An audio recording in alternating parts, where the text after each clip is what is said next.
ada seseorang yang harusnya itu dia sabar, dia tidak sabar, atau sebaliknya. Ya. Nah, kemudian kalau pengertian sabar ini diartikan dengan kita menerima apapun tanpa ada kemarahan atau ketidaksukaan sama sekali, ini juga salah. Kenapa? Karena al-bughdu, membenci karena Allah kepada orang-orang yang dimurkai oleh Allah Subhanahu wa taala, itu merupakan ketaatan hati. Kalau kita melihat kemungkaran dan kita mengatakan di dalam diri kita bahwa kita sabar melihat kemungkaran tersebut, kita sabar. Melihat kemaksiatan, kita sabar. Dengan efeknya adalah kita tidak berbuat apa-apa. Tidak ada amar ma'ruf nahi mungkarnya. Ya, tidak bernahi mungkar sama sekali. Kenapa? Ya karena kita sabar bahwa ini semuanya adalah ujian. Sabar. Maka sabar kita bukan pada tempatnya. Tapi ketika kita sabar dalam hal-hal yang misalkan dalam hal yang sifatnya adalah pribadi, nah ini ada manfaatnya. Ya, sabar dalam hal yang urusannya pribadi. Cuman kalau dalam hal urusan syariat kita tidak bisa sabar dong. Dalam arti kita tidak bisa melihat ada orang yang dimurkai oleh Allah Subhanahu wa taala, maka kita tidak bisa bersabar dan mendiamkannya. Terus bagaimana? Ya kita wajib mencintai sesama makhluk Allah Subhanahu wa taala. Nah, wujud dari mencintainya itu ketika ada orang yang dimurkai oleh Allah karena perbuatannya, maka kita bernahi mungkar. Kenapa? Karena kita cinta sama orang dan kita tidak suka dan membenci perbuatan yang tidak disukai oleh Allah Subhanahu wa taala. Itu. Kadang orang agak dirancukan dalam hal ini. Ketika ada orang bermaksiat, ada orang mengatakan ya kita harus sabar, biarkan saja. Kita sabar. Berarti nahi mungkarnya tidak ada dong. Nah, kemudian ketika timbul kemarahan karena Allah Subhanahu wa taala, ini juga harus diwaspadai. Karena ketika timbul kemarahan dan marah itu dikuasai dan dikendalikan oleh hawa nafsu, maka keluarnya menjadi mudarat. Nah, bukan menjadi manfaat tapi menjadi mudarat. Tapi ketika kita marah karena Allah Subhanahu wa taala dan kemudian kemarahan tersebut segera diredam dengan keimanan dan akal kita berusaha untuk menjadikan kemarahan ini sebagai bentuk dari nahi mungkar, dengan kita mencari cara bagaimana nahi mungkar kita, bentuk dan wujud nahi mungkar kita yang tidak berbahaya bagi keimanan kita dan syariat kita. Nah, ini yang benar. Bukan kemarahan terus kita lost, akhirnya kemarahan tersebut dikuasai dan dikendalikan oleh hawa nafsu, akhirnya malahan kita bukannya kita nahi mungkar, malah kita melakukan kemungkaran. Ya. Dan juga tidak berarti kita menghentikan itu semua dalam arti tidak bernahi mungkar karena kita takut marah, ini juga salah. Ya, jadi harus ada pengertian-pengertian yang seperti itu. Nah, kemudian dikatakan, diriwayatkan dari hadis yang ke-27 ya sekarang kalau tidak salah. Ya, 27. An Abi Yahya Suhaib bin Sinan radhiyallahu taala anhu qala Rasulullah sallallahu alaihi wasallam ajaban li amril mu'min inna amrahu kullahu lahu khairun wa laysa dzalika li ahadin illa lil mu'min in asabathu sarra syakara fakana khairan lahu wa in asabathu dharra sabara fakana khairan lahu. Rawahu Muslim. Bersabda Nabi kita Muhammad sallallahu alaihi wasallam bahwa sungguh ajaban di amril mu'min, ya, maksudnya ma'ajaba li amrihi, bagaimana indahnya atau bagusnya perkara-perkara atau keadaannya orang-orang yang beriman. Karena perkara-perkaranya semuanya itu ada kebaikan. Perkara orang-orang yang beriman, apapun yang terjadi pada orang yang beriman itu, apapun keadaan orang yang beriman itu, semuanya bisa menjadikan kebaikan bagi mereka. Apapun keadaannya baik atau jelek. Dan walaisa dzalika li ahadin lil mu'min. Nah, dan itu tidak ada kecuali orang-orang yang beriman. Jadi segala hal itu bisa jadi kebaikan. Segala hal dan di dalam kehidupan kita itu bisa menjadikan kebaikan bagi kita. Ya, dalam arti hal ini adalah bukan hal yang melanggar syariat. Ya, maksudnya keadaan yang menimpa kita. Hal yang menimpa kita. Ya, keadaan yang menimpa kita. Bukan perbuatan kita, tapi keadaan yang menimpa kita. Apabila asabadhu sarra'u syakara fakana khairan lahu. Apabila dia mendapatkan kenikmatan, dia bersyukur. Maka ini lebih baik bagi dia. Ya, ketika mendapatkan kenikmatan bersyukur, dan wujud rasa syukur terhadap kenikmatan itu apa? Dengan dia betul-betul menjadikan kenikmatan tersebut tidak melanggar syariat Allah Subhanahu wa taala. Misal, kita merasakan kenikmatan sehat. Maka kita tidak menggunakan kesehatan kita ini untuk melanggar syariat. Atau misal kita mendapatkan kenikmatan dengan harta, ya, oleh badi, oleh maklaran, atau mendapatkan keuntungan di bisnisnya, atau kalau zaman dulu mendapatkan watu sekali larang. Saya nggak usum ya. Hah? Sekarang masih usum enggak? Hah? Mendapatkan batu, tahu-tahu batu ini mahal gitu. Atau sekarang mungkin apa gitu ya. Ini kan kenikmatan. Ini kenikmatan. Nah, mensyukurinya dengan kita menjadikan kenikmatan tersebut tidak melanggar syariat. Kita gunakan uang tersebut untuk kebutuhan kita, untuk hal-hal yang kita perlukan. Walhasil tidak kita gunakan uang tersebut atau rezeki tersebut untuk melakukan kemaksiatan. Inilah bentuk dan wujud rasa syukur.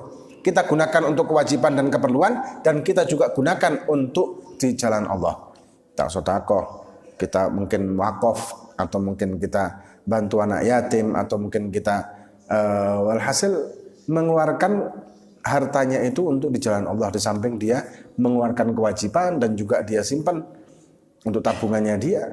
Ini wujud dari rasa syukur. Ya. Jadi syukur itu bukan kata-kata. Syukur itu adalah perbuatan. Perbuatan, ngelakoni. Ya. Jadi melakukan sesuatu atau menjadikan kenikmatan yang dia terima tersebut di perbuatan atau di hal yang tidak bertentangan dengan Allah. Inilah wujud dari syukur.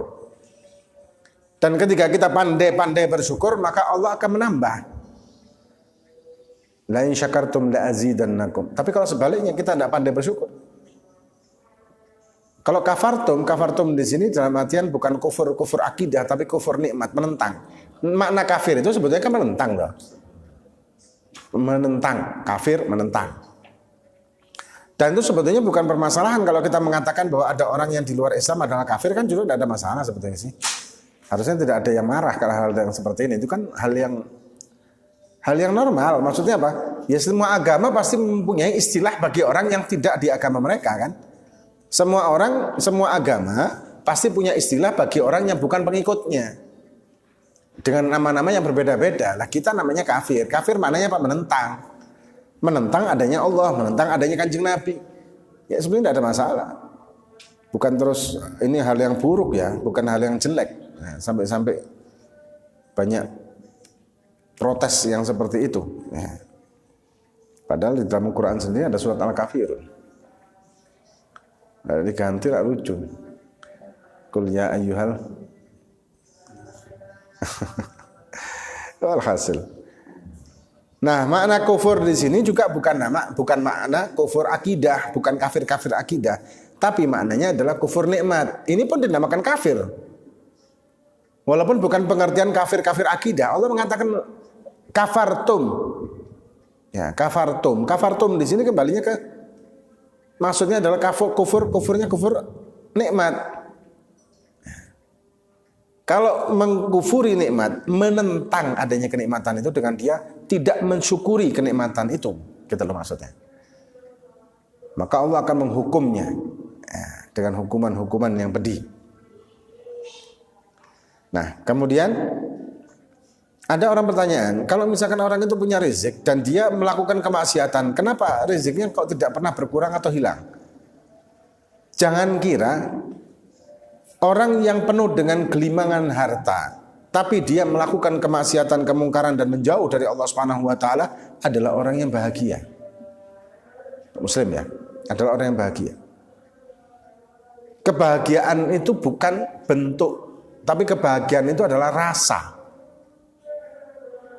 Dan rasa ini tidak bisa digambarkan, tidak bisa diceritakan, dan tidak bisa direkayasa. Rasa itu kan tidak bisa direkayasa. Rasa hati maksudnya. Rasa hati. Ya apa kita bisa merekayasa rasa hati? Tidak bisa kan? Rasa cinta, rasa benci, rasa suka, rasa bahagia, rasa nyaman, rasa galau. Apa galau ini?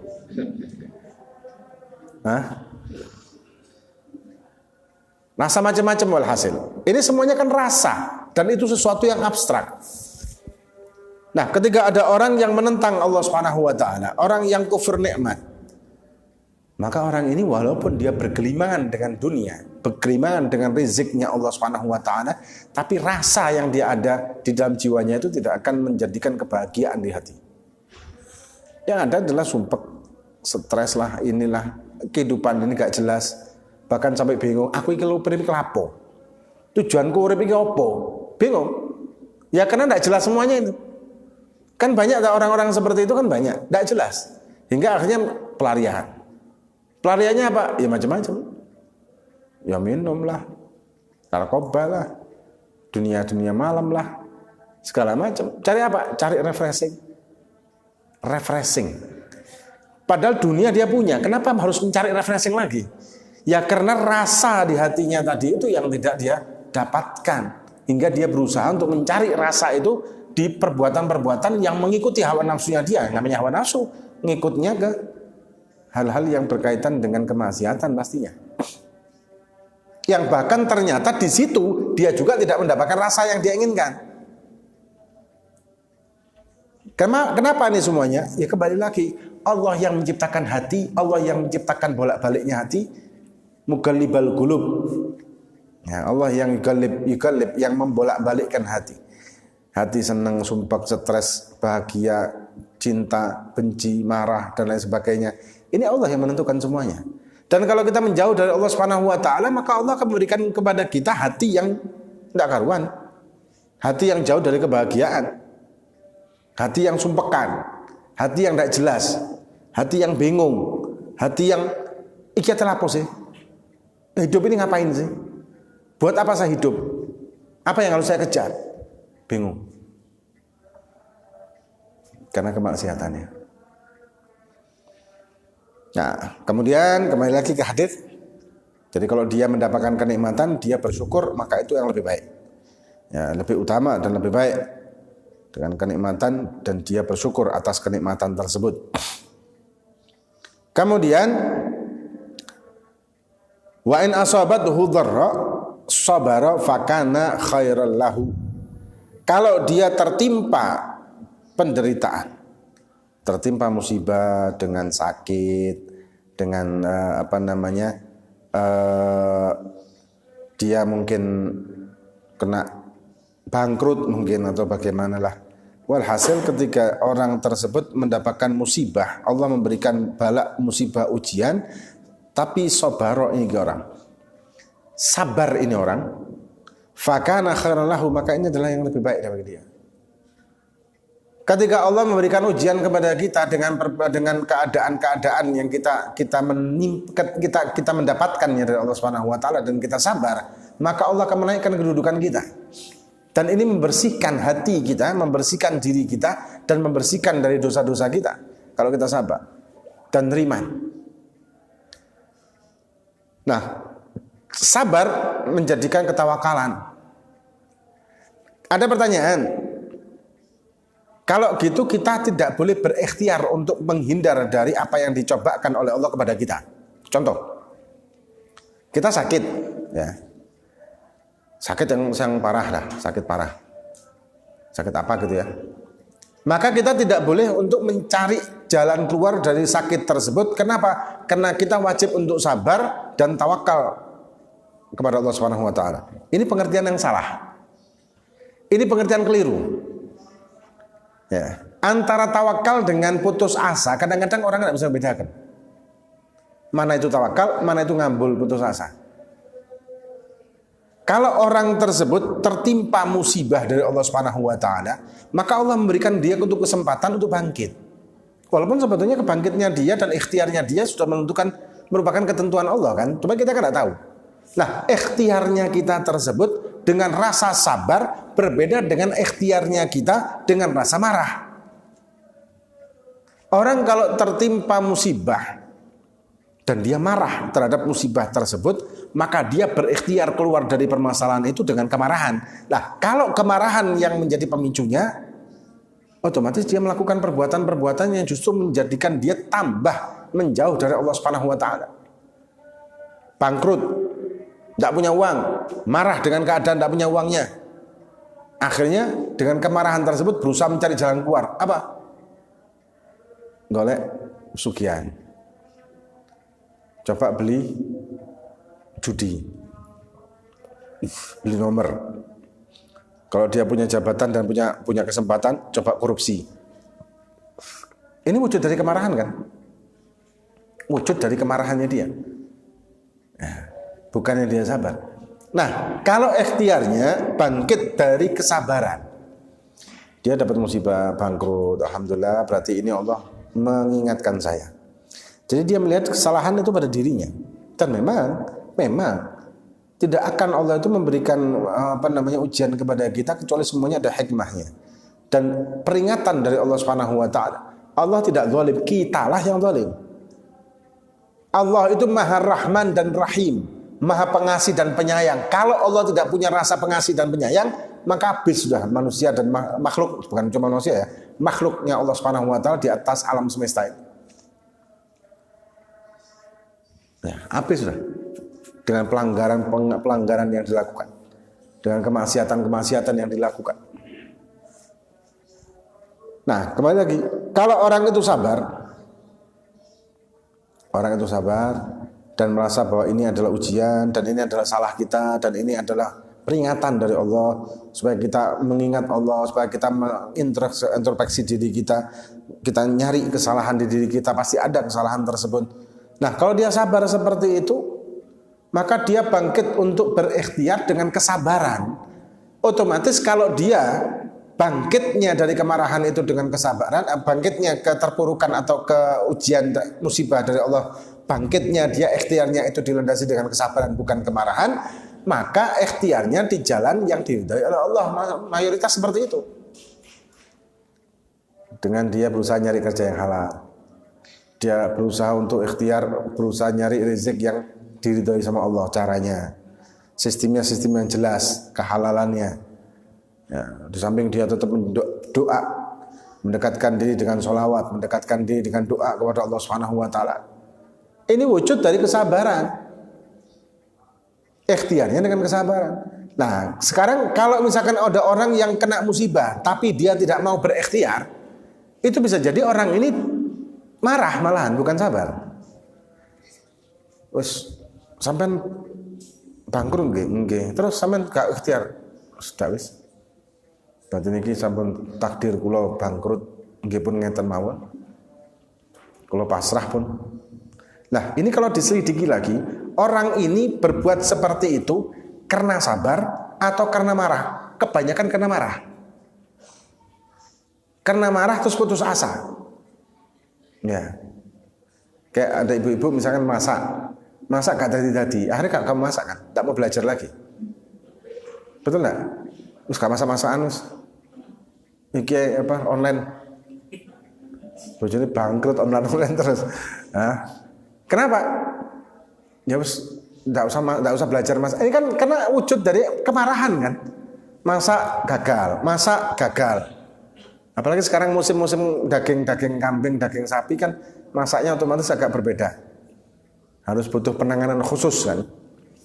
Tapi ternyata gak iso kok sik lebu saya, kok sik iki ae, kok kurang asin, kok kurang sedep, kok kurang iki, kok kurang iku. Balik-balik akhirnya wis gak masak-masakan wis. Sekolah tawakal aja lah. Terus ya wis gak mangan. Nah terus dia ya apa? Ya wis tawakal, ana manganan dipangan kan ya wis. Ini wujud dari marah, bukan karena sabar. Begitu juga suami. Suami punya istri. Istrinya ini tidak sesuai dengan harapan dia. Misal, ngaputan-ngaputan ya. Dia pulang ke rumahnya, dia menginginkan istrinya itu sudah wangi, bersih. Ternyata ketika dia pulang kerja, istrinya masih pakai pakaian daster yang 10 hari gak diubah. Terus masih ada cipratan-cipratan minyak goreng. Kemudian ada sambal terasi mungkin. Walhasil kemproh gitulah. Ya, seragam dapur gitu loh. Ini mulai dari kerja, ngoyo, soro, dapati seperti itu. Dia mungkin ngomong sama istrinya 1 kali 2 kali. Terus dia sabarlah kula neriman mon. Ya tanggaplah ambu-ambu terasi, ambu minyak wangi ngoten. Kalau anggap mambu keringet 10 dino, kalau anggap misik ngoten ya. Ini sabar, bukan ini marah. Kalau dia nih sabar dan berusaha untuk ikhtiar, otomatis dia kasih tahu istrinya, belikan daster yang baru. Kasih minyak wangi yang harga 1 juta 1 botol. Senengnya. Ikhtiar, wujud. Bukan terus gak apa-apa, jarang kemproh-kemproh gak apa-apa. Malah enak kemproh, gak dilirik wong lanang. Nah, ini bukan wujud dari sabar, tapi wis apa ya? Kayak putus asa ngambul. Wis gini wis jarang wis. Kayak gitu loh. Ini bentuk bukan kesabaran, tapi ini bentuk kemarahan. Jadi, orang kalau tidak berikhtiar, maka itu adalah wujud dari kemarahan sebetulnya. Karena ikhtiar itu justru bagian dari tawakal. Kalau dia punya keyakinan bahwa Allah lah yang menentukan segala sesuatu, Allah yang menakdirkan, Allah yang menentukan, maka wujud dari ikhtiarnya dia adalah bagian dari tawakalan. Kalau dia dilandasi dengan keimanan itu. Nah. Alhasil, sabar ini sesuatu yang istimewa. Cuman kita harus paham sabar kita itu yang seperti apa, di hal yang mana. Ya, tidak kita sabar terus dalam artian membiarkan adanya orang-orang yang atau perbuatan-perbuatan yang dimurkai Allah dan kita tetap sabar di situ, itu salah. Nah, tapi ketika kita melampiaskan kemarahan tersebut harus dengan keimanan, bukan dengan hawa. Itulah nahi mungkar. Nah, itulah yang dinamakan nahi mungkar. Wujud dari cinta kepada makhluk, maka kita bernahi mungkar ketika ada makhluk yang dimurkai oleh Allah karena perbuatannya. Dan kita membencinya karena Allah Subhanahu wa taala, dan wujud cinta kita kepada makhluk tersebut dan karena Allah kita cintanya, maka kita bernahi mungkar. Nah, dan kemudian ketika kita mendapatkan musibah, bencana, apapun yang kita tidak inginkan dan kita tidak suka, maka kita bersabar terhadap itu semua dengan kita berikhtiar dan berusaha bangkit dengan landasan kesabaran, bukan dengan kemarahan. Maka imanlah yang akan bermain di situ dalam berikhtiar mencari jalan keluar dari keterpurukan dunianya dia. Tapi ketika kemarahan yang menguasai, kemarahan yang berkuasa di dalam jiwanya itu tersebut, maka yang dia cari adalah ikhtiar-ikhtiar yang justru menjadikan dia semakin jauh dari Allah Subhanahu wa taala.